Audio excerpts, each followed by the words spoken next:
सुरुवात करते. नमो आदिबोधात्मरूपा परेशा, नमो हंस नारायणा निर्जरेशा, नमो ब्रह्मदेवा वशिष्ठा श्रीरामा, नमो मारुती रामदासाभिरामा. जय जय रघुवीर समर्थ. श्री गणेशाला आधी वंदन करते, माझ्या सद्गुरूंना वंदन करते, प्रभू श्री रामरायाला वंदन करते, हनुमंताला वंदन करते, समर्थांना वंदन करते आणि श्रोते तुम्ही जगदीशाच्या मूर्ती म्हणून तुम्हा सगळ्यांना वंदन करते. आणि जे आता तुम्ही उल्लेख केलात की नववर्षाच्या शुभेच्छा ज्या दिल्यात आणि त्याच्यापासून आपण सुरुवात करतो असं जे म्हटलात, तसं सगळ्यांना नववर्षाच्या शुभेच्छा देते. मला आठवतंय की माझं जे सत्र आता जे प्रवचन मला इथे होते आहे ती जवळजवळ 2 महिन्यांच्या खंडानंतर होते आहे. म्हणजे 2 महिन्यांचा गॅप पडला, पण अभ्यासामध्ये आपला कोणाचाच गॅप पडलेला नाहीये याची खात्री आहे मला. पण 2 महिन्यापूर्वी जेव्हा हे सत्र झालं होतं आपलं मनाच्या श्लोकांचं, तेव्हा आदल्या दिवशीच दसरा झाला होता. आणि लगेच आता असं होतंय की आता आपण आज जे भेटतो आहोत ते काल संक्रांत झाली होती. आणि मागच्या वेळेला पण आपण असं म्हटलं होतं की दसऱ्याचा खरा अर्थ म्हणजे काय, सीमोल्लंघन असं आपण ज्याला म्हणतो. तर खरं सीमोल्लंघन कुठलं, म्हणजे आपण जर असा विचार केला की आपले सगळे सण जे आहेत ते आपल्याला एकच शिकवतात, आपल्या स्वरूपाकडे न्यायला खरं म्हणजे आपले हे सगळे सण शिकवत असतात. की खरं सीमोल्लंघन कुठलं, तर देहबुद्धीपासून आत्मबुद्धीपर्यंत जाणं, हे उल्लंघन करणं, हे खरं सीमोल्लंघन आहे असं आपण मागच्याला म्हटलं होतं. आणि संक्रांत पण काल झालेली आहे. आपल्याला इतकं सुंदर शिकवणं आहे आपल्या संस्कृतीचं की संक्रांत या शब्दाचा अर्थच किती सुंदर आहे. आपल्याला जो अर्थ कळतो तो सूर्य जो आहे तो मकर राशीत प्रविष्ट होतो, संक्रमित होतो, म्हणून त्याला संक्रांत असं म्हणतात, मान्य. आणि ते खरं पण आहे, कारण तो उत्तर त्याची गती जी असते ती थोडीशी उत्तरेकडे झुकते असं आपण म्हणतो आहोत. आणि उत्तरेकडे म्हणजे काय, सूर्य असा जर आपण विचार केला तर सूर्य म्हणजे प्रकाश, आणि प्रकाश म्हणजे ज्ञान. आणि हा ज्ञान उत्तरोत्तर आपली प्रगती जो करतो तो पूर्णत्वापर्यंत घेऊन जाण्यासाठी जणू हा आपल्याला सण सुचवतो. आणि संक्रांत या शब्दाचा अर्थ पण आपण वेगवेगळ्या पद्धतीने पाहू शकतो बरं का. म्हणजे आपण आपल्या मनाच्या श्लोकांकडे जाणारच, पण कालचं औचित्य आपण साधतो की काल संक्रांत झालेली आहे. आणि संक्रांती हा शब्द म्हणजे क्रांती आहे बघा, त्याच्यामध्ये त्या शब्दामध्ये संक्रांत या एक अर्थ आपण असा घेऊ शकतो की सम्यक क्रांती. म्हणजे संक्रांती म्हणजे एक अर्थ सम्यक क्रांती. क्रांती आपण जेव्हा म्हणतो तेव्हा परिवर्तन काहीतरी घडत असतं, क्रांती घडवून आणायची असते. आणि साधी क्रांती जेव्हा आपण म्हणतो तेव्हा ती आक्रमक असू शकते. पण जेव्हा सम्यक क्रांती असं आपण संक्रांतीला म्हणतोय, सम्यक म्हणजे समस्थितीवर आणणं, आणि समस्थितीला येऊन क्रांती घडवणं हे किती अवघड असू शकतं बघा. आणि आपले सण आपल्याला असं करायला शिकवतायत, कारण तशा पद्धतीची क्रांती घडवली नाही तर आपलं स्वरूप आपल्याला काय आहे ते कळणार नाही. हा एक अर्थ आहे त्याचा, सम्यक क्रांती. अजून एक त्याचा अर्थ आपण असा घेऊ शकतो की संघ क्रांती. संघ, हे सगळे संघ आतापर्यंत आपण मनाच्या श्लोकांमधनं किंवा आता वेगवेगळे जे अभ्यास करतोय आपण, आपले सत्र चालू आहेत वेगवेगळे, त्या सगळ्यामधनं आपण शिकतो की आपल्याला वेगवेगळ्या प्रकारचे संघ झालेले आहेत. आणि आपले हे विकार जे आहेत हे आपल्याला सगळे येऊन चिकटलेले आहेत, काम क्रोध मद मोह मत्सर हे सगळे येऊन चिकटलेले आहेत. आणि संघ क्रांती याचा अर्थ हे जे सगळे संघ चिकटलेले आहेत ते तोडण्यासाठी क्रांतीच करावी लागणार आहे. आणि हे असे सण आपल्याला त्याची जणू आठवण करून देतात. म्हणून एक सम्यक क्रांती असं आपण पाहिलं, दुसरा संघ क्रांती, आणि तिसरा जो अर्थ आहे तो आजच्या काळाशी इतका सुसंगत अर्थ आहे तो आपण लावून घेऊ शकतो संक्रांतीसाठी. तिसरा अर्थ संक्रांतीचा म्हणजे संघ, संघ क्रांती. बघा, संघटना किती गरज आहे आज सगळ्यांनी एकत्र येऊन, कारण संघटना झाल्याशिवाय परिवर्तन होत नाही आज समाजामध्ये. प्रत्येक कालाचं एक महत्व सांगितलंय. त्रेताया मंत्र शक्तिश्च ज्ञानशक्ती कृतयुगे. म्हणजे त्रेतायुगामध्ये कुठली शक्ती चालणार आहे, तर मंत्रशक्ती चालणार आहे. ज्ञानशक्ती कुठे चालणार आहे, तर कृतयुगात चालणार आहे. द्वापार युद्ध शक्तिश्च, द्वापार युगात युद्ध शक्ती चालणार आहे. तर संघव शक्ती कलौ युगे. कलियुगात कुठली शक्ती काम करणार आहे, तर संघाची शक्ती. आज जे काही बाहेर चालू आहे आपण बघतोय, इतर प्रांत्यांचं, इतर धर्मियांचं, त्यासाठी आपण सगळ्यांनी एकत्रित येऊन संघटना करणं हे किती महत्वाचं आहे. आणि आपले हे सगळे सण जे आहेत ते आपल्याला अशा वेगवेगळ्या पद्धतीने शिकवू इच्छित आहेत की आपण सामाजिक स्तरावर आपला धर्म काय, वैयक्तिक, मला असं वाटतं की आपण एकदा धर्म या शब्दाच्या अर्थांकडे पण पाहिलं होतं. आणि हे सगळे सण जे आहेत ते आपल्याला हे वेळोवेळी काहीतरी शिकवू पाहतायत. आता मात्र आपण काय करूया, आपण आपल्या मनाच्या श्लोकांकडे येऊया. कारण 2 महिन्यांचा खंड पडलेला आहे. ते पुढचे श्लोक कुठलेत ते आधी मी वाचून दाखवते. आता आपले श्लोक जे आपण सुरुवात करणार आहोत, मागच्या वेळेला त्याचा उल्लेख केला होता, की आता यावेळेला जे श्लोक आपण घेणार आहोत, त्याचा संच आहे. म्हणजे समर्थांनी 10 श्लोकांचा संच तयार केलेला आहे आणि त्या संचाची सुरुवात या श्लोकांपासून होते आहे. आणि ते सगळे 10 संच का म्हणतोय आपण, कारण त्याच्या सगळ्यात शेवटचं चरण जे आहे ते एकच आहे आणि ते चरण असे नुपेक्षी कदा रामदासाभिमानी. आणि समर्थ असं करतात बरं का, वेळोवेळी मनाच्या श्लोकांमध्ये असे ते वेगवेगळे संच एकत्र करतात. म्हणजे इथे आता 10 श्लोकांचा संच केलाय समर्थांनी, नुपेक्षी कदा रामदासाभिमानी. परत पुढे 116 पासून 125 पर्यंत श्लोकांमध्ये त्यांनी अजून एक संच केलाय आणि तो बराचसा असाच आहे. त्याच्यामध्ये समर्थ म्हणतात, नुपेक्षी कदा देवभक्ताभिमानी. म्हणजे रामदासाभिमानीच्या वेळी त्यांनी देवभक्ताभिमानी केलं आणि परत 10 श्लोक रचलेले आहेत. किंवा अजून एका ठिकाणी समर्थ तुटे वाद संवाद तो हितकारी, अशा पद्धतीचं शेवटचं चरण घेतात आणि 5 श्लोकांचा संच करतात. किंवा आपल्याला अजून एक माहिती असलेला असेल तो जगी धन्य तो दास सर्वोत्तमाचा, हा पण समर्थांचा संच आहे.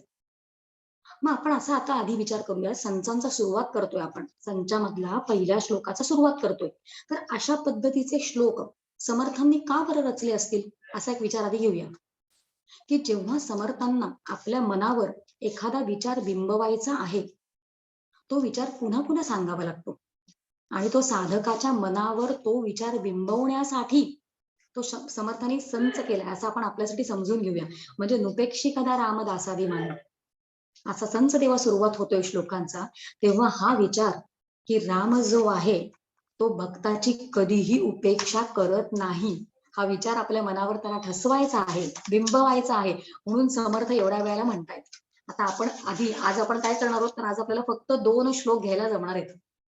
खरं म्हणजे 10 श्लोकांना एकच सांगायचं आहे ना, नुपेक्षी कदा रामदासाभिमानी. मुख्य सांगायचा सिद्धांत मुख्य काय आहे, की राम जो आहे, भगवंत जो आहे, तो कधीही भक्ताची उपेक्षा करत नाही. मग इतकाच जर विचार असेल तर आपण 2-2 करत एवढा वेळ काय लावतोय, पटकन सगळे घेऊ शकतो. तर तसं होत नाही, कारण समर्थांना प्रत्येक श्लोकामधून आपल्याला काहीतरी वेगळं द्यायचं असतं. तर आपण काय करणार आहोत, आपण फक्त 2 श्लोक आज घेणार आहोत आधाराला, आणि ते 2 श्लोक कुठले आहेत ते आधी म्हणून दाखवते. श्लोक नंबर 28वा श्लोक आणि 29वा श्लोक.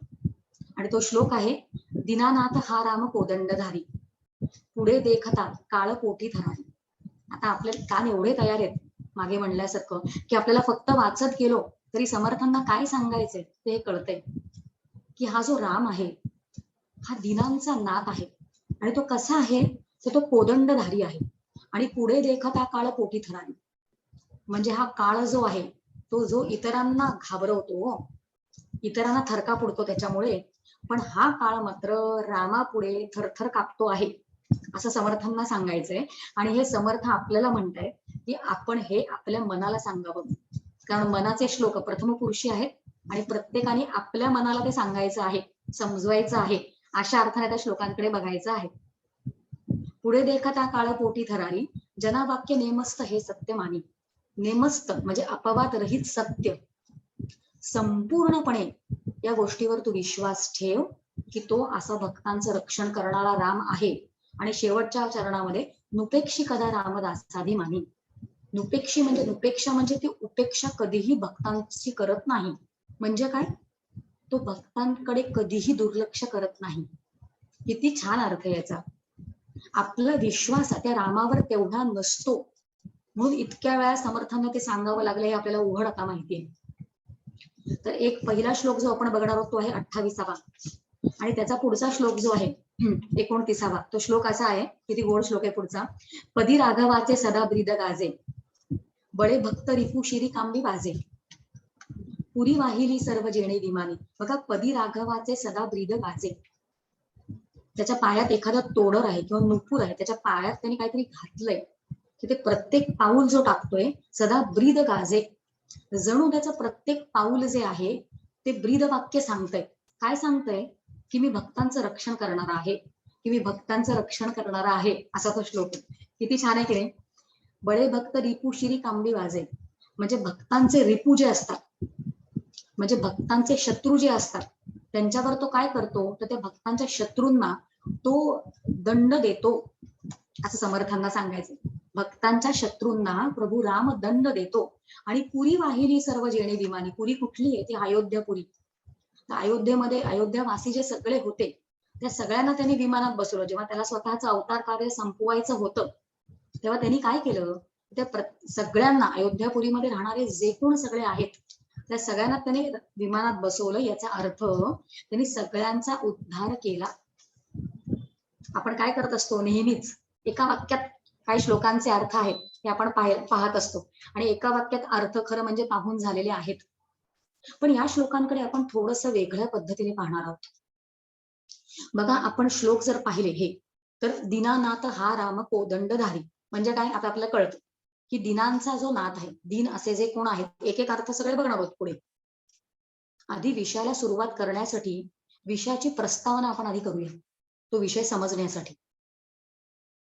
दीनानाथ हा राम कोदंडधारी, म्हणजे दिनांचा नाथ असा जो राम असतो तो कोदंडधारी आहे, म्हणजे त्याच्या हातात धनुष्य आहे, म्हणजे धनुष्यबाण धारण केलेला धनुष्यधारी असा राम. म्हणजे असं असं आपण समजून घेऊया की हातात त्याने धनुष्य धारण केलेलं आहे, समजण्यासाठी बरं का, समजून घेऊया. पहिल्या चरणामध्ये काय, दीनानाथ हा राम कोदंडधारी.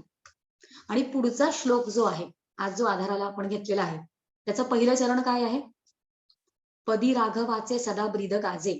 पदी राघवाचे म्हणजे त्याच्या पायात काहीतरी आहे, तोडर आहे किंवा नुपूर आहेत असं आपण समजूया, कारण ते प्रत्येक पाऊल जे तो घालतोय त्याच्यामधनं ब्रीद वाक्य प्रगट होतंय, असं समर्थांना सांगायचंय. म्हणजे त्याच्या पायात तोडर आहेत, त्याच्या हातात धनुष्यबाण आहे. असा जेव्हा आपण विचार करतो तेव्हा आपल्याला कळतं की हे सगळं गुणवर्णन जे चाललेलं आहे, हे सगळं सांगणं जे चाललेलं आहे, ते कुठल्या रामाबद्दल आहे. मला आठवतंय आपण प्रभाते मनी राम चिंतित जावा हा जो श्लोक घेतला होता अगदी सुरुवातीला, तेव्हा आपण 3 राम पाहिले होते, म्हणजे श्रीराम, जयराम, जय जय राम. यामध्ये 3 राम आहेत. शास्त्राचं आपल्याला शिकवणे, पहिला राम जो आहे श्रीराम, तो दाशरथी राम आहे. आणि दाशरथी म्हणजे राम म्हणजे काय, तर दशरथाचा पुत्र असा जो राम आहे तो, बरोबर. मग तो आपल्याला काय शिकवतो, तर तो आपल्याला आचरण करायला शिकवतो. उत्तम आचरण कसं करावं, एका पुत्राने एका पित्याचं कसं ऐकावं, एका राजाने प्रजेची कशी काळजी घ्यावी, असं विविध पद्धतीने त्याने आपल्याला आचरण करून दाखवलं. म्हणून पहिला राम जो आहे तो दाशरथी राम आहे. आणि इकडे पदी राघवाचे सदा ब्रीद गाजे किंवा दीनानाथ हा राम कोदंडधारी, हे नक्कीच या रामाबद्दल चाललेलं नाहीये. मग त्याच्या पुढचा राम कुठला आहे, म्हणजे श्रीराम, जयराम. हा जयराम कोण आहे, तर हा जयराम जो आहे तो ईश्वर रूपी राम आहे. आणि ईश्वर म्हटलं की भक्त आला, भक्त आला म्हटलं की भक्ती आली, उपासना आली, हे सगळं आलं, मान्य. म्हणजे भक्त आला तिथे, आणि भक्त काय करतो, तर भक्ताचं भजन करतो किंवा त्याची उपासना करतो. ईश्वराच्या संदर्भात मला असं आठवतं आपण पूर्वी पण हा विचार घेतला होता, जर त्याचा विसर पडला असेल तर महत्वाचा मुद्दा आहे म्हणून आपण पुन्हा घेऊया. ईश्वराच्या संदर्भात आपण फक्त 2च गोष्टी करू शकतो. ईश्वराच्या संदर्भात आपल्याला तिसरी गोष्ट करताच येत नाही, शास्त्र म्हणतंय, म्हणजे ते खरंय.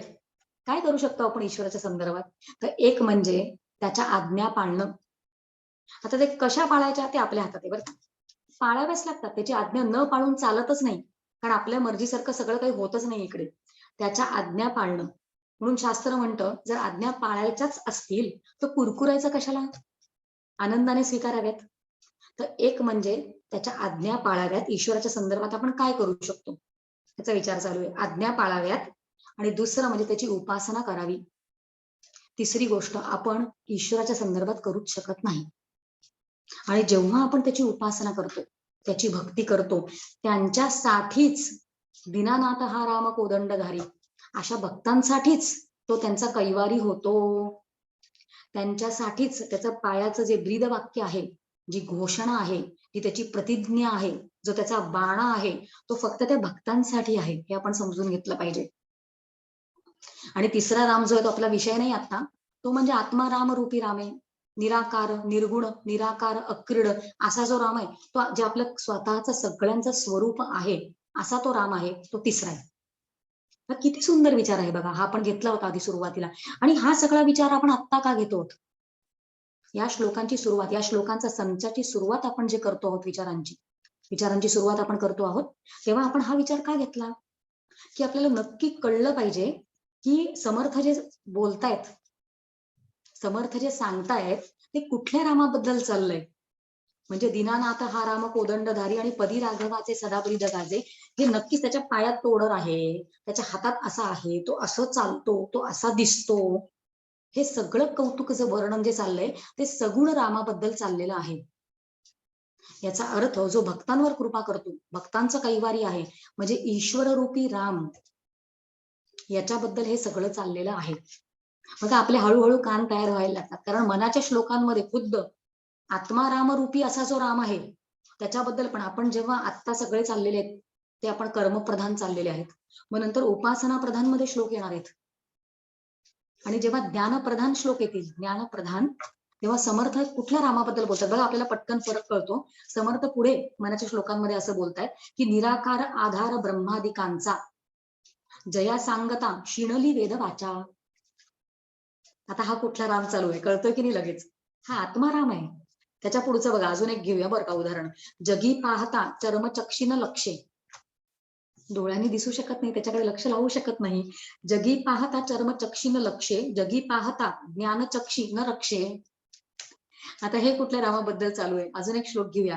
नसे पीत ना श्वेत ना श्याम काही, नसे व्यक्त अव्यक्त ना नीळ नाही. आता हे सगळं जे समर्थ म्हणतायत, तो कुठल्या रामाबद्दल चालू आहे? आणि मग आपले कान हळूहळू तयार होताना आपल्याला कळतं की हे सगळं जे पुढे चालू आहे, ते आत्मारामाबद्दल चाललं आहे. आणि आता आपण आज जे आधाराला श्लोक घेतलेले आहेत, ते सगळे सगुण रामाचं वर्णन करत आहेत. मग सगुण रामाची उपासना करा, त्याच्यावर विश्वास ठेवा, असं समर्थांना आपल्याला शिकवायचं आहे. का का असं त्यांना आपल्याला सांगायचंय?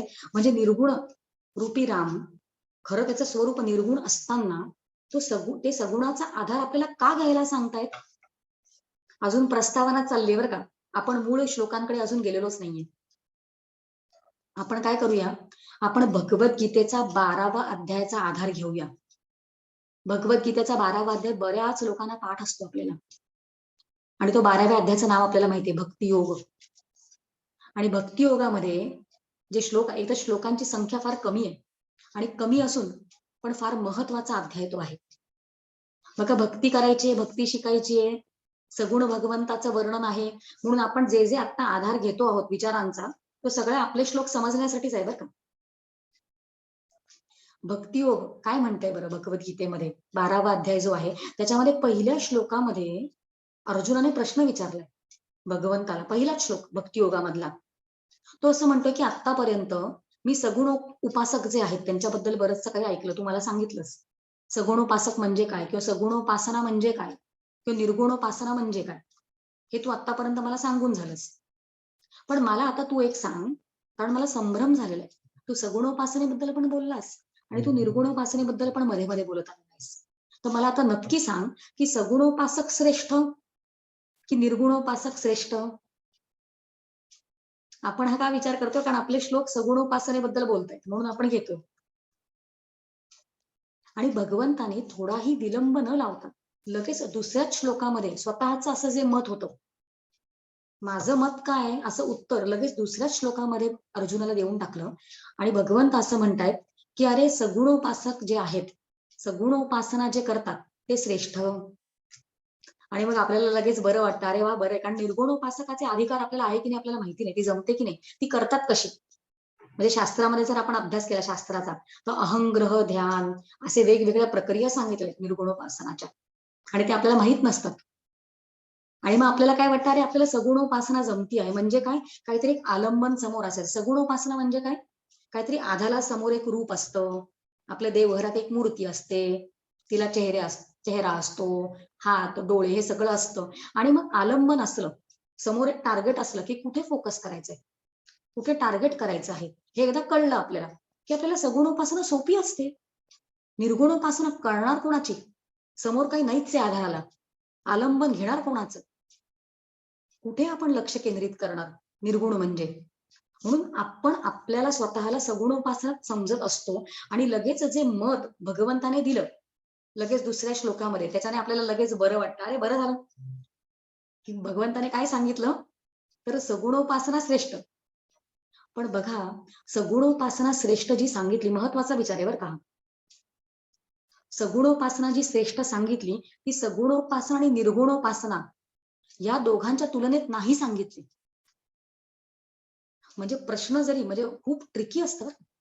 भगवंताचं जे सांगणं असतं ते समजून घेणं म्हणजे फार त्याला सूक्ष्म बुद्धी असावी लागते.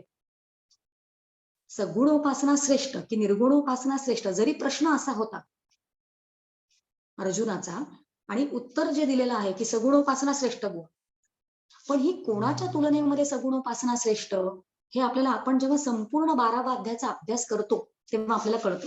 कारण 12व्या अध्यायामध्ये 8वा श्लोक येतो. 8व्या श्लोकामध्ये सगुणोपासना म्हणजे नक्की काय याची व्याख्या ते देत आहेत. आपण प्रत्येकाने हे सत्र झाल्यानंतर आपण प्रत्येकाने परत 12वा अध्याय काढून बघावा. 8व्या श्लोकामध्ये ते असं म्हणतायत भगवंत, सगुणोपासनेची व्याख्या दिली, मय्येव मन आधत्स्व मयी बुद्धिम निवेशय. मय्येव मन आधत्स्व म्हणजे मन आणि बुद्धी माझ्या ठिकाणी ठेवणं म्हणजे सगुणोपासना. मग आपण सगळ्यांनी विचार करूया बाबा, की एक कुठलं तरी आलंबन आपण निवडलं, ठीक आहे मान्य. मला राम आवडतो म्हणून मी रामाची एखादी मूर्ती किंवा मला सद्गुरूच माझे खूप आवडतात. मग डोळे बंद केले की सद्गुरूंचे चरण मी समोर आणायचा प्रयत्न करते. जे काही मी आलंबन निवडते, आपण प्रत्येक जण आपापलं आराध्य आपल्या पुढे आणूया.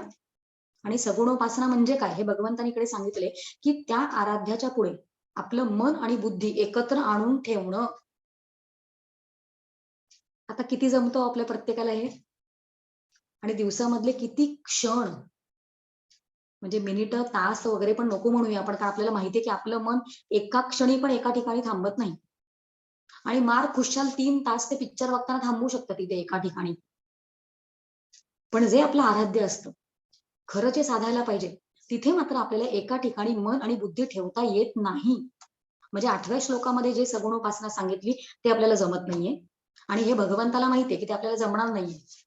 म्हणून 9व्या श्लोकामध्ये आपण भगवद्गीतेबद्दल आता बोलतोय बरं का. म्हणून पुढच्या 9व्या श्लोकामध्ये अथचित्तम समाधातुम म्हणजे तुला हे चित्त एका ठिकाणी समप्रमाणात ठेवणं शक्य नाही. म्हणून तू काय कर, तर त्याच्या पुढचा एक पर्याय, त्याच्या खालचा एक पर्याय भगवंताने आपल्याला दिला आणि तो म्हणजे अभ्यास योग. मग अभ्यास योग म्हणजे काय? साधा अभ्यास वेगळा इंजिनिअरिंग मेडिकलचा, आणि अभ्यास योग म्हणजे भगवंताच्या ठिकाणी जेव्हा मन आणि बुद्धी एका ठिकाणी लावायचा आपण प्रयत्न करतो, वरचे वर सारखा सारखा, त्याला म्हणायचं अभ्यास योग. म्हणजे 9व्या श्लोकामध्ये आपल्याला भगवंत पर्याय देतात की तुला सगुणोपासना जमत नसेल तर अभ्यास योगाने तू मला प्राप्त करून घेऊ शकतोस.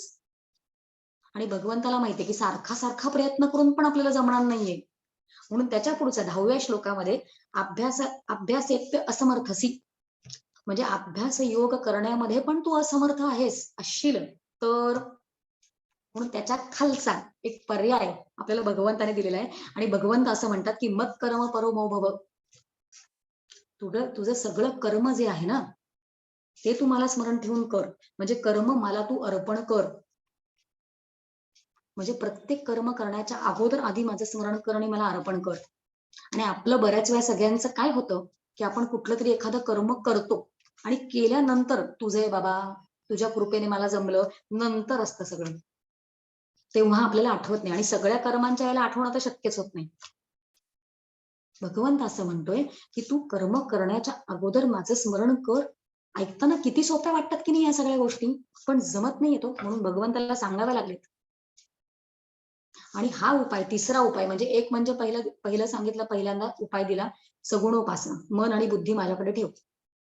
मन आणि बुद्धी जर तुला जमत नसेल तर दुसरा पर्याय दिला अभ्यास योग, त्याचा अभ्यास कर. तो अभ्यास योग पण जमत नसेल तर मत कर्म परम भव, की कर्म करताना ते मला अर्पण कर. आणि भगवंताला हे माहितीये की आपल्याला हेही जमणार नाहीये, म्हणून त्याच्या खालचा एक उपाय पुढच्या 11व्या श्लोकामध्ये भगवंत म्हणतात अथ इथ दप्य अशक्तोसी, हे पण तुला शक्य नसेल तर तू काय कर, तर सर्व कर्म फल त्याग, म्हणजे कर्म झाल्यानंतर त्याचं जे फळ मिळतं, ते फळ तर तुला मिळणारच आहे, कारण कर्म तू केलेस, तुला फळ मिळणार आहे. त्या कर्माच्या फलाचा त्याग तू कर. असं एका खालोखाल एक साधन, खालच्या खालच्या खालच्या प्रतीची साधनं हे भगवंताने आपल्याला 12व्या अध्यायामध्ये दिलेली आहेत. आणि या चारी उपायांमध्ये सगळ्यात योग्य काय आहे, या चारींमध्ये सगळ्यात श्रेष्ठ काय, तर ते सगुणोपासना. म्हणजे सगुणोपासना आणि निर्गुणोपासना याच्या तुलनेमध्ये सगुणोपासना श्रेष्ठ आहे, हे भगवंताला सांगायचं नाहीये. हा मुख्य मुद्दा आपल्याला घ्यायचा. बघा, आपण सगुणोपासनेचे श्लोक बघतो. आता सगुणाची उपासना आपल्याला समर्थ देऊ करतायत. मग आपण कशा पद्धतीने या श्लोकांकडे बघावं, ती बॅकग्राऊंड आपण एक क्रिएट करून टाकतोय. आपण बॅकएंड मधूनच हे सगळे श्लोक समजून घ्यायचा प्रयत्न करतोय, की आपल्याला समर्थ का सांगतायत, काय सांगतायत. सगुणोपासना आपल्या समोर ठेवलेली आहे, की तू काय विचार कर, की हा राम जो आहे तो भक्तांची कधीही उपेक्षा करत नाही, असा तू विचार कर, अशी उपासना कर, असा विचार कर, असं समर्थ आपल्याला म्हणतायत. मग ही सगुणोपासना जर निर्गुणोपासनेपेक्षा श्रेष्ठ नाही, तर ती आपल्याला का दिली, का दिली जर ती सगुणोपासनेपेक्षा श्रेष्ठ नसेल. कारण ती त्याच्या तुलनाच होऊ शकत नाही. कारण सगुण उपासक जो असतो त्याच्याबद्दल स्वतः भगवंत म्हणतात, की ते माझा आत्माच आहेत, जे सगुणोपासक आहेत.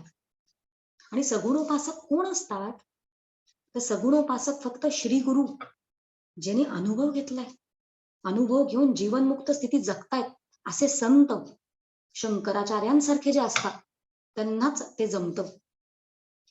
आणि फक्त अशांनाच ते जमत असल्यामुळे सर्वसाधारण सगळे आपल्यासारखे सामान्य जन जे आहेत त्यांनी मग काय करावं, कारण ज्यांना जग भासतंय, ज्यांना देह दिसतोय आणि आतापर्यंत तो खरा वाटतोय, मग त्यांच्यासाठी पर्याय नाही का, म्हणून शास्त्र आपल्यासाठी कृपाळू झालंय, शास्त्र आपल्यासाठी दयाळू झालेलं आहे आणि आपल्या समोर सगुणोपासनेचा पर्याय ठेवला आहे.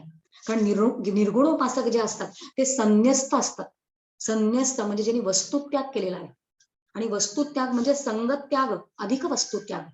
संग तर सोडलेले आहेतच, आणि परत वस्तुत्याग, संग म्हणजे सगळं आतमध्ये आकसून घेतलेले, कुठेही त्या आसक्ती त्यांच्यामध्ये आतमध्ये नाही, हा संगत्याग.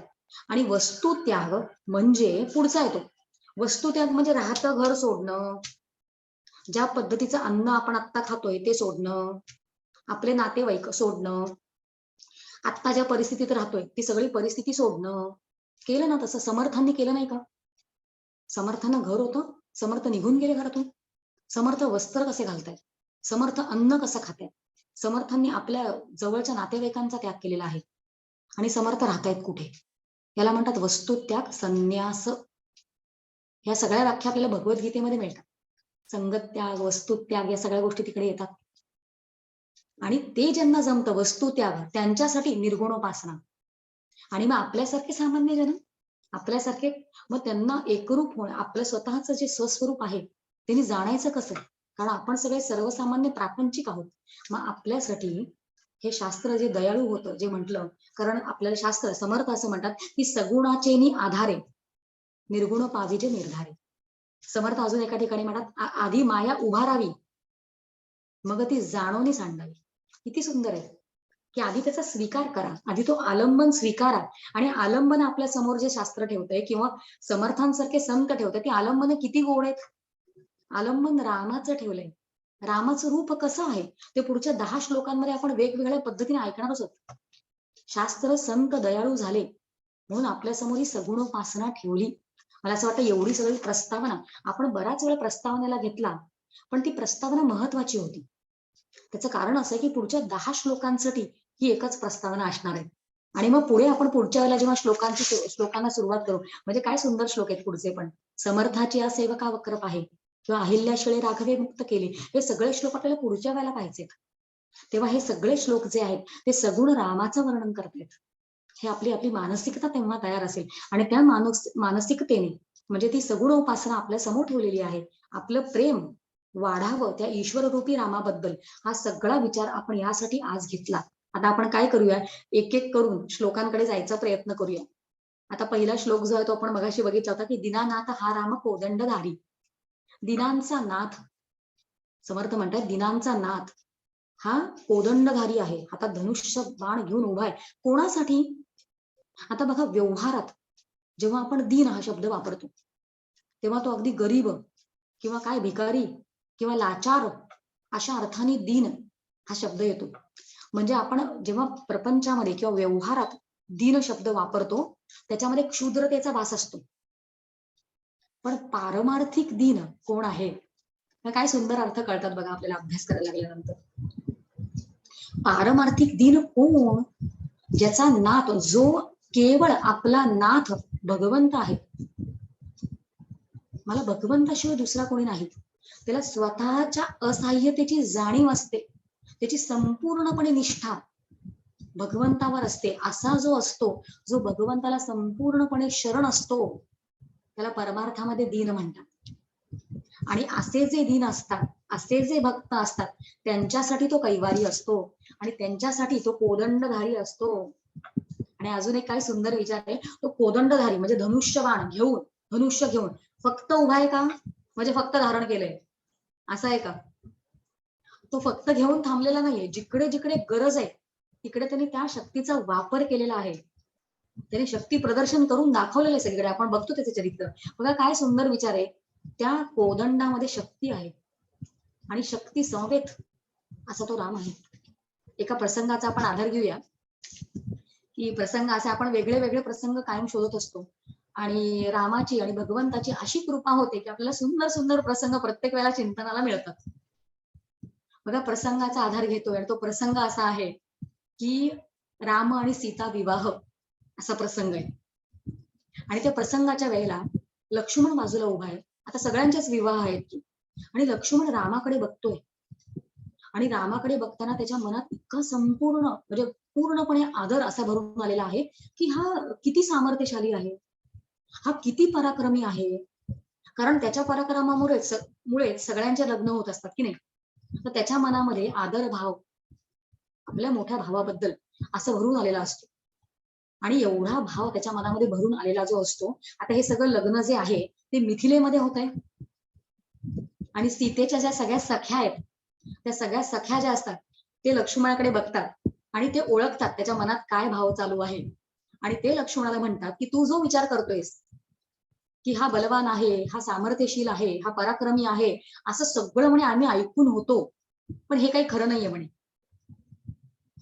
लक्ष्मण म्हणतोय हे काही खरं नाही म्हणजे काय? सगळ्यांसमोर त्यांनी शक्ती प्रदर्शन करून दाखवलेलं आहे आणि हे खरं नाही कसं म्हणता तुम्ही? तर म्हणे कारण आम्ही त्याला घाम आलेला पाहिलेला आहे. बघा काय सुंदर ते सांगतायत, सख्या सांगतायत की जेव्हा तो विश्वामित्रांसाठी म्हणजे आपल्या गुरूंसाठी पूजेसाठी जेव्हा फुलं तोडण्यासाठी बागेत गेला होता सकाळी, सीतेला जेव्हा पहिल्यांदा भेटलाय तो, तेव्हा तो बागेत सीता माता पण तिथे आली होती एका मंदिरामध्ये पार्वती मातेचं दर्शन घेण्यासाठी. आणि जेव्हा राम त्या बागेमध्ये विश्वामित्रांना फुलं हवी आहेत म्हणून त्या बागेत आला होता, तेव्हा आम्ही त्याच्या कपाळावर घाम आलेला पाहिला आहे. तिलक श्रमबिंदू सुहाये, भाल तिलक श्रमबिंदू, श्रमबिंदू म्हणजे घाम, श्रमबिंदू सुहाये असं त्या म्हणतात की आम्ही त्याला कपाळावर घाम आलेला पाहिलेला आहे. कारण तो त्या माळीला शोधत होता, फुलं तोडण्यासाठी माळीला शोधत होता की त्याची आज्ञा घेऊन फुलांना तोडायचं. त्याच्याशिवाय फुलं कशी तोडणार? बघा आपण मगाशी जे म्हटलं की कर्मप्रधान राम, कर्म शिकवणारा असा जो राम आहे तो आपल्याला कर्म पण शिकवतो. आपण सकाळी मॉर्निंग वॉकला निघतो आणि कुणाच्याही बिल्डिंग मधनं बाहेर आलेली डोकवलेली किंवा बंगल्यामधनं डोकवलेली फुलं असतात, ते माझाच त्याच्यावर अधिकार असल्यासारखं आपण तोडून पुष्याला आपल्या देवासाठी आणतो की नाही. आपल्या मनातही येत नाही की हे कोणाच्या घरून डोकावलेलं आहे, त्याची परवानगी आपण घ्यावी. बघा रामाकडनं काय काय शिकायचं. तर या सख्या असं म्हणतायत की फुलं तोडताना पण त्याला घाम आलेला आम्ही पाहिलेला आहे. फुलं तोडताना म्हणजे आपण राम जसा पराक्रमी आहे असं जसं त्याचं कौतुक होतं की नाही सगळीकडे, तसं तो कसा नाजूक आहे, त्याची पावलं कशी आहेत असे पण श्लोक आहेतच. आणि त्या सगळ्या सख्या असं म्हणतायत की त्याच्या कपाळावर घाम आलेला आम्ही पाहिलेला आहे. तेव्हा लक्ष्मण असं म्हणतोय तुम्ही कपाळावर फुल तोडताना घाम हे काय घेऊन बसलाय म्हणे, हे काही नवीनच प्रकार आहे म्हणे. फुलं तोडण्याबद्दल तुम्ही बोलताय, तुम्ही विसरलात का की त्यांनी धनुष्य मोडला त्यांनी धनुष्य तोडला, जे कोणालाही शक्य झालं नाही. अशा पद्धतीने त्यांनी धनुष्य तोडला. तेव्हा त्या सगळ्या सख्या असतात, त्या हसतात आणि त्या लक्ष्मणाला असं म्हणतात, अहो काय कुठल्या तरी वेगवेगळ्या चुकीच्या बातम्या तुम्ही आमच्या समोर ठेवताय. रामाने कुठे मध्ये धनुष्य तोडला? तर लक्ष्मण म्हणतो कहर आहे, सगळ्यांसमोर भर सभेत त्यांनी धनुष्य तोडलाय आणि तुम्ही असं काय म्हणतात की मी खोटी खबर सांगतोय, खोटं बोलतोय, असं कसं म्हणे तुम्ही म्हणू शकता? तेव्हा त्या सख्या असं म्हणतात की म्हणे आम्ही काही खोटं बोलत नाही होत. एक तरी माणूस असा आमच्या समोर आणून दाखवा सभेतला, जो मान्य करेल की रामानेच धनुष्य मोडला. आणि बाकीच्या सगळ्यांचा सोडा म्हणे, खुद्द रामाने आम्हाला सांगू देत की धनुष्य त्यांनी मोडलंय, मग आम्ही मान्य करू. आता मात्र लक्ष्मणाला काय बोलावं ते कळलं नाही. बाजूला राम उभा होता. लक्ष्मणाने रामाकडे फक्त पाहिलं आणि लक्ष्मण असं म्हणतोय रामाला की मी काय तुला खोटं बोलायला सांगत नाहीये, तुला खरंच सांगायचंय. खरं खरं काय ते सांगून टाके ना, की तू धनुष्य मोडलास. आणि त्यांचं ते सगळं बोलणं तो ऐकत असतो राम. आणि राम असं म्हणतो, अरे लक्ष्मणा, या सीतेच्या सख्या जे आहेत त्या जे बोलतायत तेच खरं आहे, मी काही धनुष्य तोडलं नाही. आता लक्ष्मणाला याच्यावर काय बोलावं ते कळेना. तो असं म्हणतोय की तुम्ही भर सभेत तर तोडलं, तर असं कसं तुम्ही म्हणू शकता की तुम्ही तोडलं नाही? तर तेव्हा राम असं म्हणतो की अरे मी फक्त तिकडे त्याला हात लावायला गेलो, मला दुसरं काहीच माहित नव्हतं, मी फक्त हात लावायला गेलो आणि ते तुटलं एवढंच, मी काही तोडलं नाही ते. तर लक्ष्मण म्हणतोय तेच तर मला तुम्हाला सांगायचंय की किती बलवान तुम्ही आहात. इतर किती पराक्रमी राजे येऊन हलवायचा प्रयत्न करत होते, त्यांना हलवता पण आलं नाही आणि तुम्ही नुसता हात लावताच ते तुटलं, ते तुम्हीच मोडलं. तर राम परत पुढे असं म्हणतात की नाही तू असा विचार करू नकोस की काय झालं असणार, की त्या धनुष्याची तुटायची वेळ आलेली असणार. म्हणजे मी तिथे गेलो आणि त्याला हात लावला आणि ते तुटलं एवढंच, म्हणजे मी काही वेगळं केलेलं नाहीये, असं राम म्हणतो. आणि लक्ष्मण म्हणतात हे बरं, हे तुम्ही सगळं ज्योतिषशास्त्राचा अभ्यास कधी शिकलात म्हणे, की कुठली योग्य वेळ आहे, कधी पंचांग पाहिलं की योग्य वेळ कधी, कधी हात लावल्यानंतर लगेच ते तुटेल, असं वगैरे प्रश्न लक्ष्मणाने टाकला. तेव्हा राम असं म्हणतोय की मला काही योग्य वेळ कळत नाही. सगळ्या गोष्टींची योग्य वेळ जर कोणाला कळत असली तर ती फक्त म्हणे श्री गुरूंना कळते. आणि विश्वामित्रांनी फक्त मला सांगितलं उठ आणि जा, तेवढंच मी केलं. मी धनुष्य नाही तोडला. आणि असं सगळं झाल्यानंतर त्या सगळ्या सख्या हसायला लागतात आणि त्या लक्ष्मणाकडे बघतात आणि म्हणतात बघा लक्ष्मणा, आम्ही तुम्हाला सांगत होतो की प्रभू रामरायांनी धनुष्य तोडलं नाही. बघा आपला विषय जो आहे तो कोदंडधारी हाच आहे आणि आपल्या विषयाला आपण सोडलेलं नाहीये. आणि एक छान मुद्द्याने वेगळ्या पद्धतीने आपण मुद्दा समजून घ्यायचा प्रयत्न करतोय. आणि असं जेव्हा सख्या म्हणल्या तेव्हा लक्ष्मण म्हणाला थांबा थांबा, माझ्याकडे अजून एक प्रबळ असं प्रमाण आहे ज्याने जे तुम्हाला दाखवून दे की रामानेच धनुष्य मोडलेलं आहे. त्या सख्या म्हणतात आता कुठलं प्रमाण? तर लक्ष्मण असं म्हणतो की जर रामाने धनुष्य मोडला नसता, कारण ते स्वयंवर होतं सीतेचं, रामाने जर धनुष्य मोडला नसता तर सीतेने रामाच्या गळात जयमाला घातली असती का? ज्या अर्थी त्यांनी मोडलंय म्हणूनच तिने जयमाला घातलेली आहे. आणि तेव्हा सगळ्या सख्या असतात त्या परत हसतात आणि त्याला म्हणतात की हे जे तुम्ही बोलताय त्याच्यामध्ये आपल्या भाषेमधला फरक आहे म्हणे फक्त, त्याला काही कळत नाही. लक्ष्मणाला म्हणजे काय? तर त्या सख्या असं म्हणतात की तुम्ही ज्याला जयमाला असं म्हणता त्याला आमच्याकडे हार असं म्हणतात. आणि जेव्हा माणूस हरतो तेव्हाच म्हणे मान खाली घालतो. आणि रामाने सीता मातेसमोर मान खाली घातली आणि म्हणून तिने हार घातला. आणि एवढं सगळं ऐकल्यानंतर आता लक्ष्मणाला नक्की कळतच नाही की खरं काय आणि खोटं काय. म्हणून तो अगदी केविलवाल्या नजरेने रामाकडे पाहतो आणि म्हणतो की आता मला तुम्हीच खरं खरं सांगा की खरंच हे धनुष्य जे आहे ते कोणी मोडलं. आणि राम असं म्हणतो की जेव्हा मला आज्ञा केली, विश्वामित्रांनी जेव्हा मला आज्ञा केली की आता तू जा आणि ते धनुष्य मोड, तेव्हा मी तिथपर्यंत गेलो. बघा आपण जर विचार केला तर राम स्वतः कसा आहे? राम हा निर्गुण निराकारी परमात्मा आहे तो स्वतः.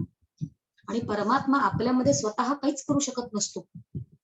त्या परमात्म्याने काय केलं त्या परमात्म्याने काय केलं तर त्या बाणाजवळ तो जाऊन थांबला आणि त्यांनी फक्त त्याची दृष्टी सीतेकडे घातली आणि सीतेकडे दृष्टी घातल्यानंतर सीतेने त्यांना शक्ती दिली आणि त्या शक्तीमुळे प्रभू राम जे आहेत ते धनुष्य मोडू शकले, तोडू शकले.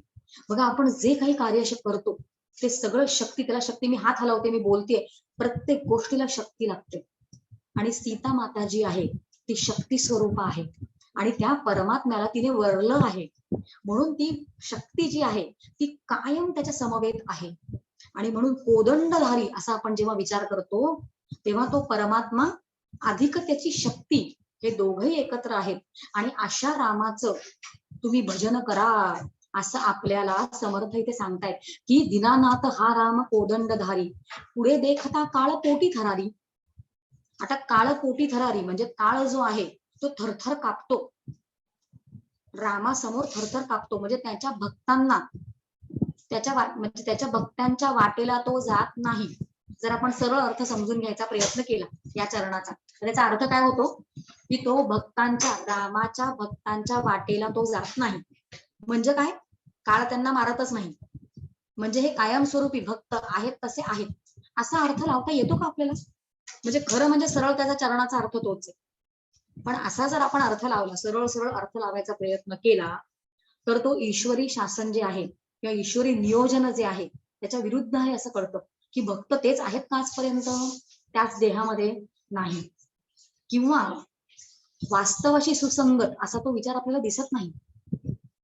मग पुढे देखता काळ पोटी थरारी या चरणाचा अर्थ आपण कसा समजून घ्यायचा? या चरणाचा काय सुंदर अर्थ सांगितला. हा जो मी अर्थ आता सांगणार आहे हा परमपूज्य डॉक्टर काकांनी जो त्याचं इंटरप्रिटेशन केलेलं आहे, त्याचं भाष्य जे केलेलं आहे त्याच्यामधनं मी सांगते आहे की पुढे देखता काळ पोटी थरारी याचा अर्थ कसा समजून घ्यायचा. त्याचा अर्थ असा की श्रीरामाच्या भक्तीच्या रूपाने भक्त आजही आहेत. म्हणजे भक्त स्वरूपाने, भक्त रूपाने ती भक्ती तशीच तशी आहे आणि भक्ती किंवा भक्त तशी आहेत असा अर्थ त्याचा समजून घ्यायचा. किती सुंदर आहे. कारण ते भक्त जे असतात ते भगवंताला जाऊन मिळालेले असतात. म्हणजे भक्तच भगवंत झाले म्हणजे ते अमर झाले, म्हणजे ते कायमस्वरूपी झाले, म्हणून त्यांना काळ हात लावू शकत नाही असा त्याचा अर्थ घ्यायचा. किती सुंदर अर्थ सांगतात बघा. नाहीतर फक्त साध्या पद्धतीने श्लोकांकडे बघितलं तर त्याचा अर्थ आपल्याला कळत नाही. आणि समर्थ पुढे आपल्याला म्हणतात की अशा पद्धतीने जना वाक्य नेमस्त हे सत्य मानी. नेमस्त अर्थ सांगितलं मग अशी नेमस्तचा.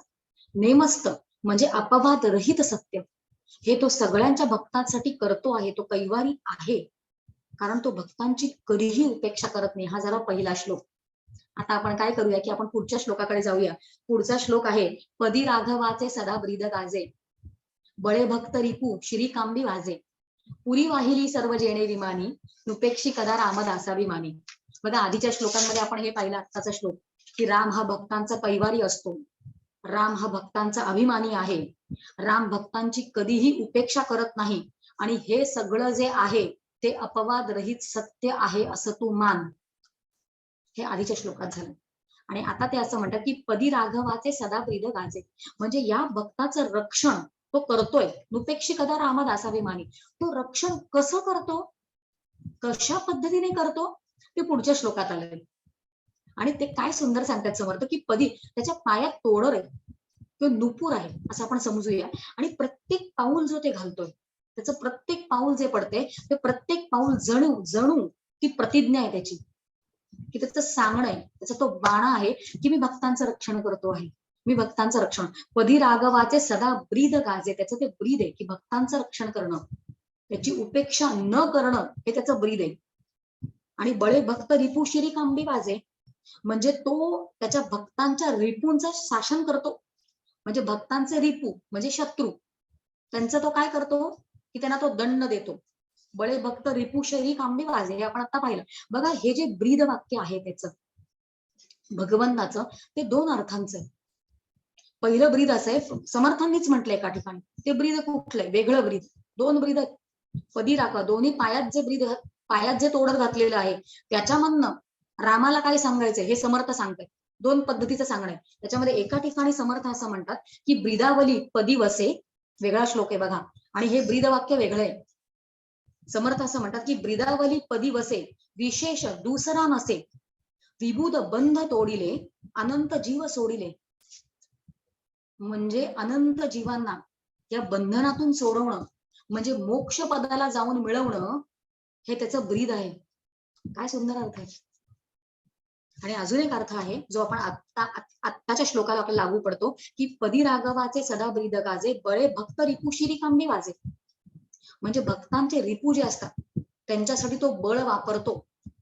त्याच्या हातात जे धनुष्य असतं त्याच्याने तो त्याच्या शत्रूंना टणककार देतो, त्यांच्या डोक्यावर तो मारतो. असं समर्थांना इकडे किती सुंदर श्लोक आहे. तो भक्तांना मारतो म्हणजे त्यांना दंड देतो असं समर्थांना सांगायचंय. बघा कांबी या शब्दाचा अर्थ काय? बळे भक्त रिपू शिरी कांबी वाजे. भक्त रिपू आपल्याला कळले, भक्तांचे रिपू म्हणजे भक्तांचे शत्रू. आणि कांबी वाजे, शिरी कांबी वाजे, डोक्यावर कांबी वाजे. कांबी म्हणजे धनुष्याचा कांबीट, म्हणजे तो टणक भाग जो आपण पकडतो, म्हणजे धनुष्याला अजून एक भाग असतो तो दोरीचा, त्याला आपण प्रत्यांच्या ओढतो, आणि दुसरा टणक भाग आहे त्याला कांबीट असं म्हणतात, दंड असं आपण म्हणूया त्याला, ज्याला पकडतो आपण, आणि त्याला कांबी असं म्हणतात. आणि समर्थ म्हणतात की बळे भक्त रिपू शिरी कांबी वाजे, म्हणजे त्यांच्या शिरावर, भक्तांच्या रिपूंच्या शिरावर तो टणककाराने मारतो आहे, म्हणजे त्यांना तो मारून टाकतो आहे, त्यांना तो दंड देतोय असं त्याला म्हणायचंय.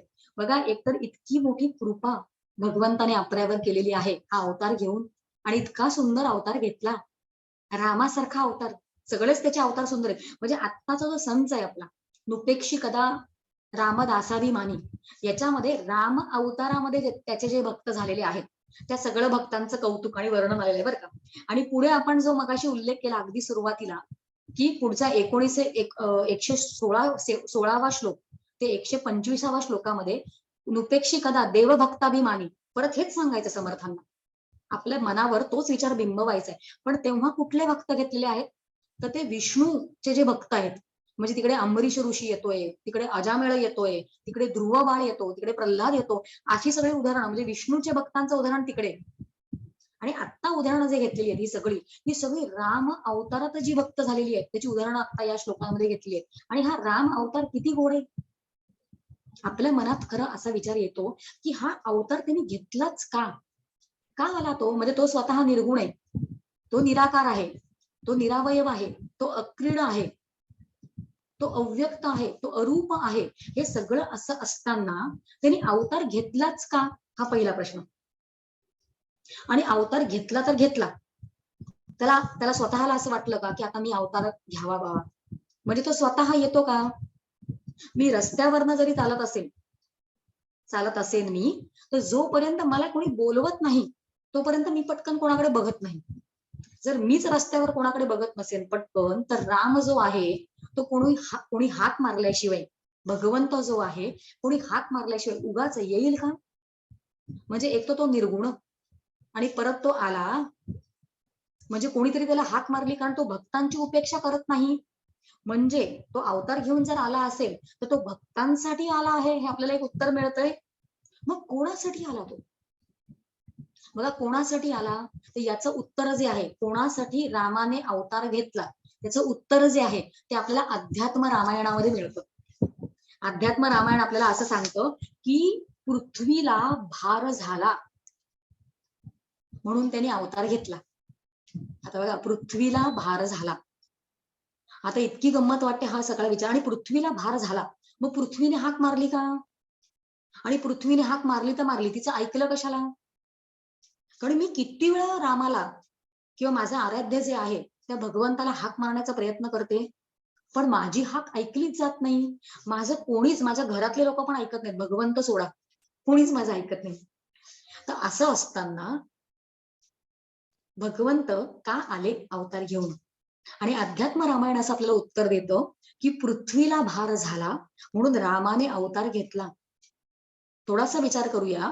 पंचमहाभूत आहेत, पंचमहाभूत जी निर्माण झाली आहे, सगळी सृष्टी निर्माण व्हायच्या अगोदर आपण तो सगळा हा विचार अगदी पहिल्या श्लोकाच्या वेळेला 2-3 सत्र आपण लागोपाठ घेतली होती, की मग ती मूळ माया, मग ती गुणमाया, मग ते तन मात्रा, मग पंचीकरण, आणि पंचीकरणामधनं पृथ्वी आप तेज वायू आकाश, हे आपण सगळं आधी पाहिलं होतं पंचीकरण कसं. आणि समर्थांच्या दासबोधामध्ये वेळोवेळी हा सगळा विचार येतोय पंचीकरण. म्हणजे 5 भूतांमधनं ही सगळी सृष्टी निर्माण झाली आणि 5ही भूतांमधनं शेवटची जी आहे ती पृथ्वी आहे. म्हणजे सगळ्यात आधी आकाश, जे आपल्याला ब्रह्मासारखं निरपेक्ष व्यापक दिसतं. म्हणजे आपल्याला तुलना तुलना करायला ब्रह्माची थोडी सोपं जातं. म्हणजे सगळ्यात आधी आकाश. आपण पृथ्वीच्या भाराबद्दल विचार करतोय बरं का. म्हणजे एक तर सगळ्यात भारदस्त ती पृथ्वी आहे. सगळ्यात भारदस्त. कारण पृथ्वीच्या अगोदरचे त्याच्यापेक्षा सूक्ष्म, त्याच्यापेक्षा सूक्ष्म, त्याच्यापेक्षा सूक्ष्म, त्याच्यापेक्षा व्यापक अशा पद्धतीने ते सगळे आधीची भूत आहेत. सगळ्यात पहिलं भूत म्हणजे कुठलं? आकाश निर्माण झालं. आणि आकाश व्यापक आहे आणि त्याला कुठलं जडत्व आहे? त्याला काही जड आहे? आकाश जड आहे? आकाशाला कुठलं जडत्व आहे? आकाशाच्या खालोखाल वायू. आणि आपण सगळी ही तुलना जी करतो आहोत ती पृथ्वीची तुलना करतोय बरं का. पृथ्वीची तुलना जडत्वाच्या संबंधात वायूशी, पृथ्वीची तुलना जडत्वाच्या संदर्भात, त्याच्या पुढे अग्नीशी. अग्नीला काय जडत्व आहे? अग्नी कुठे जड आहे? अग्नी कुठे भारदस्त आहे? आणि त्याच्या खालोखाल जल पृथ्वीच्या संदर्भाने, पृथ्वीच्या तुलनेमध्ये. आणि सगळ्यात भारदस्त, भारदार, जड अशी कोण असेल तर ती पृथ्वी आहे. आणि अध्यात्म रामायण असं आपल्याला म्हणतं की पृथ्वीला भार झाला म्हणून भगवंत आला. आता पृथ्वीला भार कोणाचा होऊ शकतो? म्हणजे पृथ्वीच एक तर सगळ्यात घनवट आहे. ती इतकी घनवट आहे की ते तिला स्वतःला माहिती आहे की मी घनवट आहे, घनदाट आहे, भरलेली आहे, भारदस्त आहे, जड आहे. आणि तिला जर कोणाचा भार होत असेल तर ते तत्व, ते जे काय आहे तिला ज्याचा भार झाला ते पृथ्वीपेक्षा जड पाहिजे. सरळ आहे की नाही? पृथ्वीपेक्षा जे जड असेल त्या गोष्टीचा तिला भार होईल.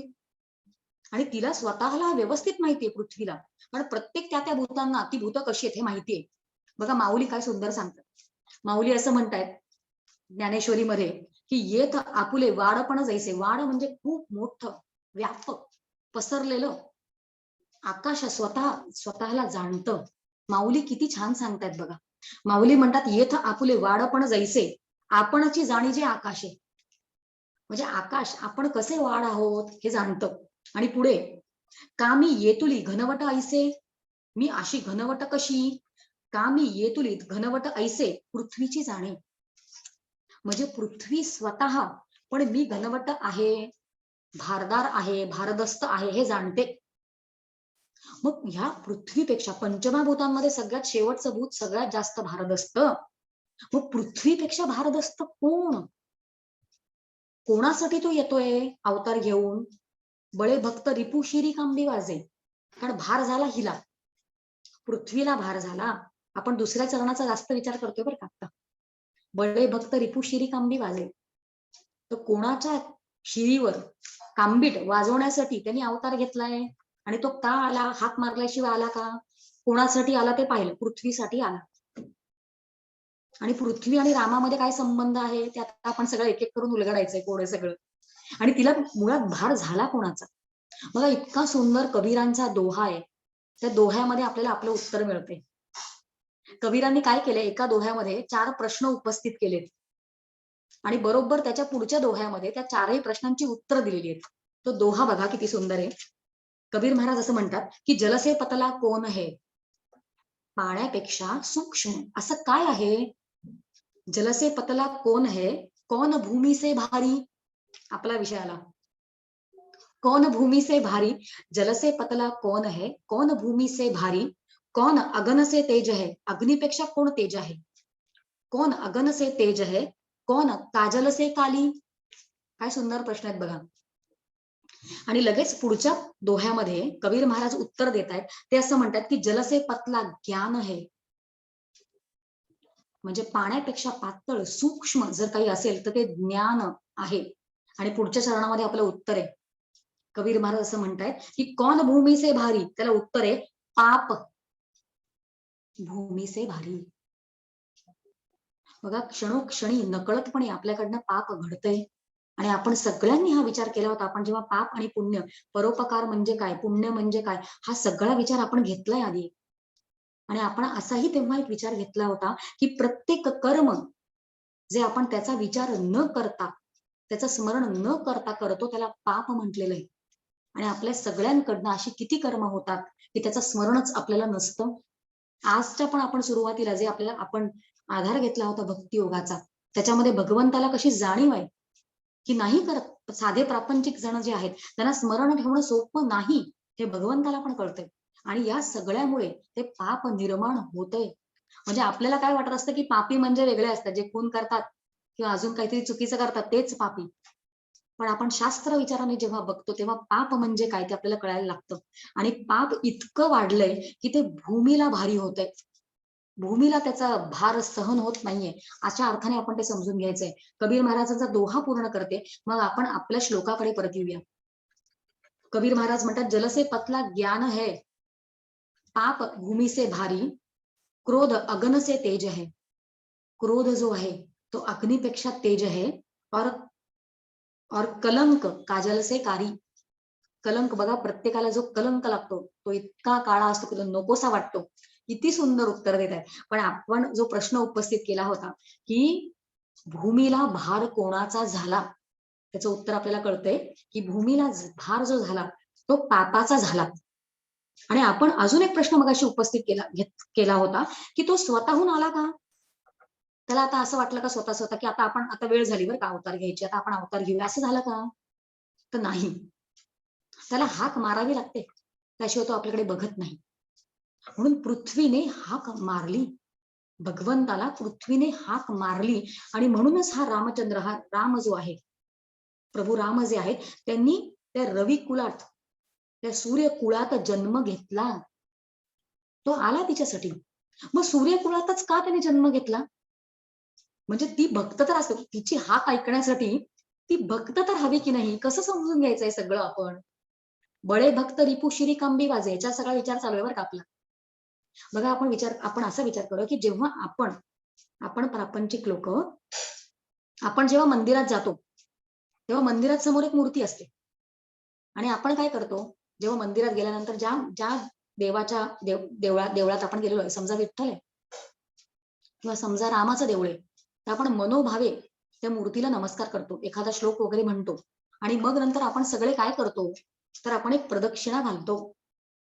आणि प्रदक्षिणा घालताना परत मनापासून त्या मूर्तीकडे बघायचा प्रयत्न करतो, तिचं स्मरण करायचा प्रयत्न करतो, एखादा श्लोक म्हणायचा प्रयत्न करतो. आणि जेव्हा आपण प्रदक्षिणा घालतो याचा अर्थ असा होतो की आपण आराधक आहोत, आणि तो आराध्य आहे. किंवा आपण भक्त आहोत आणि तो भगवंत आहे. आणि आपण प्रदक्षिणा घालतो. प्रदक्षिणा शब्दाचा अर्थ पण किती सुंदर आहे. जो आपण सुरुवातीला संक्रांतीचे आपण वेगवेगळे अर्थ घेतले होते, शब्दांकडे पाहिलं की आपल्याला छान अर्थ कळतात. तसं प्रदक्षिणा का, पृथ्वीसाठी तो अवतार घेऊन आलाय याचा विचार चाललेला आहे. प्रदक्षिणा या शब्दाकडे बघूया. बघा, प्रदक्षिणा शब्दामध्ये प्रदक्षिणा म्हणजे प्र अधिक दक्षी अधिक इक्षी अधिक क्षणा अशी फोड करूया बरं का. प्र म्हणजे प्रामुख्याने, दक्ष म्हणजे दक्षतापूर्वक, इक्षी म्हणजे नजर तिकडे असणं, दृष्टी तिकडे असणं, आणि क्ष म्हणजे प्रत्येक क्षणाला, म्हणजे प्रत्येक पाऊल घालताना दक्षतापूर्वक अनुसंधान ठेवून प्रत्येक क्षणाला, जेव्हा प्रत्येक पाऊल आपण त्याच्या भोवती घालतो तेव्हा त्याला प्रदक्षिणा असं म्हणतात. हा प्रदक्षिणेचा एक अर्थ. प्रदक्षिणेचा अजून एक अर्थ आपण असं बघूया की प्र अधिक दक्षिणा.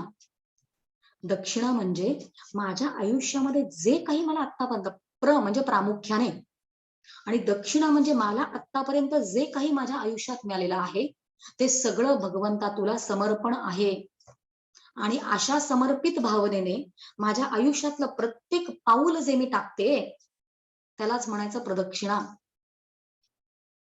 आणि हाच भाव ठेवून युगानुयुग हे सगळं तुझंच, प्रत्येक क्षणाला तुझंच अनुसंधान, अशी प्रदक्षिणा पृथ्वी मातेने कोणाभोवती घातली हो, सूर्याभोवती घातली. आणि युगानुयुग ती घालतीये. आणि म्हणून तिने जी विनंती केली भगवंताला, ती त्या भगवंताने ऐकली आणि तो सूर्यकुळात प्रभू राम म्हणून जन्माला आला. आणि आला तर कसा आला की तिला ज्यांचा भार झाला होता, असे जे सगळे शत्रू होते त्याचे, त्यांच्या त्या सगळ्या शत्रूंच्या शिरावर कांबी वाजे, म्हणजे त्या सगळ्या शत्रूंना मारून टाकले त्यांनी. रावणासकट त्याचे सगळे हस्तक त्यांना सगळ्यांना मारलं आणि तिला त्या त्या पापामधनं, जे पाप जे होतं निर्माण झालेलं, त्याचा जो भार होता, त्या भारामधनं त्याने तिला मुक्त करून टाकलंय. तर अशा पद्धतीने जो भगवंत असतो तो भक्तासाठी येतो, असं आपण इथे समजून घेऊ शकतो. त्याचं पुढचं चरण असं आहे की पुरी वाहिली सर्व जेणे विमानी. किती सुंदर सांगतात आणि समर्थ जे सांगतायत त्या प्रत्येकाला आधार आहे. मी पुरी वाहिली सर्व जेणे विमानीसाठी परत एकदा जाऊन वाल्मिकी रामायण पाहिलं होतं आणि वाल्मिकी रामायणामधले खरंच आपण सगळ्यांनी शेवटचे 2 सर्ग वाचावेत, की जेव्हा प्रभू रामांनी ठरवलं की आता आपला अवतार जो आहे तो संपवायचा आहे, तेव्हा काय झालं, तर अयोध्येमधले प्रत्येक जण जे होते ते रामाबद्दल बरोबर जायला निघाले आणि प्रत्येक जणांमध्ये म्हणजे वानर, रीछ हे सगळे लोक होतेच. अदृश्य दिसणारे प्राणी पण त्याच्याबरोबर जायला तयार झाले. किंवा त्याच्यामध्ये उल्लेख आहे की बाण किंवा वेगवेगळे अस्त्र शस्त्र जे आहेत त्या सगळ्यांनी पण मनुष्य रूप धारण केलं आणि ते सगळे रामाबरोबर शरयू नदीमध्ये, जिकडे तो गेला राम, ज्याने स्वतःच देह विसर्जित केला ते शरयू नदीमध्ये, तर त्याच्या मागोमाग सगळे शरयू नदीमध्ये गेले. आणि उल्लेख असा आहे की एका मागोमाग एक सगळे जेव्हा निघाले तेव्हा त्याच्यामधलं कोणीही दुःखी नव्हतं. सगळ्यांच्या चेहऱ्यावर हर्ष. अहो प्रापंचिक असतील ना त्याच्यामधले काही, असं आयुष्य सोडून जाणं जमतंय का आपल्याला? काय सुंदर वर्णन केलं त्याच्यामध्ये, की प्रत्येक जण जे त्याच्या मागे चाललं होतं की आपला उद्धारच होणार आहे आपण जे त्याच्या मागे चाललेलो आहोत. आणि त्याच्या मागे एका मागोमाग एक सगळे गेले. त्याच्यामध्ये असा एका ठिकाणी उल्लेख येतो वाल्मिकी रामायणामध्ये, तर काही लोक ही यात्रा फक्त बघायला आले होते आणि फक्त बघायला आलेल्या लोकांनी पण आता ठरवलं की आता राहून काही उपयोग नाही, आता याच्याबरोबर गेलंच पाहिजे. आणि त्यांनी ते त्याच्याबरोबर गेले म्हणजे शरयू नदीमध्ये. काय सुंदर उल्लेख आहे हा सगळा, सुंदर प्रसंग आहे सगळा. आणि प्रभू राम जे स्वतःच्या स्वरूपात जेव्हा ते गेले तेव्हा त्यांनी ब्रह्मदेवांना सांगितलं की हे माझ्या मागोमाग जे सुव्रती आलेले आहेत, त्यांनी एक व्रत धारण केलेलं आहे की माझ्या मागे यायचं, त्या सगळ्यांचं कल्याण झालं पाहिजे. आणि म्हणून ज्यांनी ज्यांनी ज्यांनी सगळ्यांनी त्या शरयू नदीमध्ये प्रवेश केला त्यांना ब्रह्मदेवांनी स्वतः विमानात बसून उद्धार केला असं सांगितलंय तिथे. याचा अर्थ आपण समजू शकतो की जेव्हा आपण रामाचं नाव घेतो तेव्हा आपल्या सगळ्यांचा म्हणजे विमानात म्हणजे देहासकट खरंच हा उद्धार बघण्यापेक्षा या देहबुद्धीकडून आत्मबुद्धीपर्यंत जाणं किंवा आत्मस्वरूप आपलं स्वतःच आहे आणि तेच प्रभू रामरायाचं स्वतःच स्वरूप जे आहे ते जाणणं, हाच खरंच अर्थ, हा खरा अर्थ आहे की पुरी वाहिले सर्व जेणे विमानी. कारण अयोध्या नगरी आहे, त्याला युद्ध करावं लागलं होतं स्वतःच्या षडरिपूंच्या विरुद्ध आणि ते युद्ध करून जे जिंकलेले आहेत असे जे सगळे आहेत त्यांना तो पुरी वाहिली, त्या सगळ्या त्या पुरीमध्ये बसलेले सगळे जे आहेत त्यांना त्यांनी विमानात बसून म्हणजे त्यांचा उद्धार केला. म्हणजे ते सगळे जे भक्त होते ते रामाच्या स्वरूपाला जाऊन मिळाले. आणि अशा भक्तांची उपेक्षा कधी रामदासाभिमानी, असं असं समर्थांना इकडे सांगायचं आहे. एवढा विचार करून आजचं चिंतन मात्र आपण इकडेच थांबूया, आपली वेळ पण बहुतेक पूर्ण झालेली आहे. आत्ता थांबते. इति शम. जय जय रघुवीर समर्थ.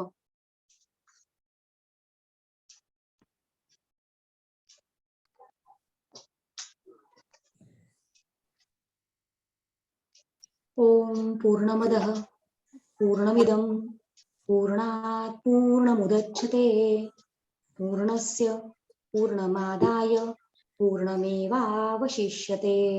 ओम शांती शांती शांती. जय श्रीराम.